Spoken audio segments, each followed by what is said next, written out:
Bangladesh polio মুক্ত দেশ হিসেবে আন্তর্জাতিক স্বীকৃতি ধরে রেখেছে।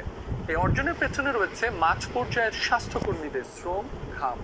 তাদের অক্লান্ত পরিশ্রমে টিকার আওতায় এসেছে প্রত্যন্ত গ্রামের শিশুরাও। তবে এই টিকা যোদ্ধারা বলছেন, রাষ্ট্রীয় স্বীকৃতি ও ন্যায্য প্রাপ্তিতে এখনো বঞ্চিত তারা। বিশ্ব পোলিও মুক্ত দিবসে টিকা যোদ্ধাদের খবর জানাচ্ছেন বিএম খোরশেদ। গাছের ফাঁক বলে উঁকি দিচ্ছে সকালের সূর্য, ধীরে ধীরে জেগে উঠছে শহর, ছন্দে ফিরছে চারপাশ। স্বাস্থ্য সহকারী সবুজ মিয়া বের হচ্ছেন এক বিশেষ মিশনে জীবন রক্ষা সামগ্রী নিয়ে। রোদ বৃষ্টি উপেক্ষা করে স্বাস্থ্যকর্মীরা প্রত্যন্ত এলাকাতেও পৌঁছে দিচ্ছেন জীবন রক্ষাকারী টিকা। তাদের প্রচেষ্টায় বাংলাদেশ যেমন পোলিও মুক্ত হয়েছে, তেমনি মানুষের মাঝে কমেছে টিকা ভীতি। সচেতন মা হিসেবে আমরা কোনো ভয় পাই না। আমাদের সন্তান যেন সুস্থ থাকে, সেজন্য আমরা রেগুলারলি টিকা দিই। টিকা দেই, বাচ্চা সুরক্ষা থাকবে, রোগবালাই থেকে মুক্ত থাকবো, সেই জন্য আমি চাই যে সরকারে এই কর্মসূচিটা চালু রাখুক, আর হইল এইটা থেকে আমরা অনেক উপকৃত হই।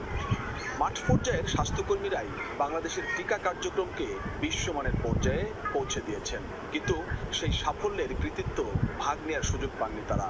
বরং অভিযোগ, বছরের পর বছর শিকার হচ্ছে বৈষম্য আর বঞ্চনার। আমরা যখন কাজটা করি তখন নিজের সন্তানকে যেভাবে ভালোবাসে আদর করে ঠিক সেইভাবে সেবা দিতেছি। দীর্ঘদিন যাবৎ একই গ্রেডে চাকরি করে আসছি।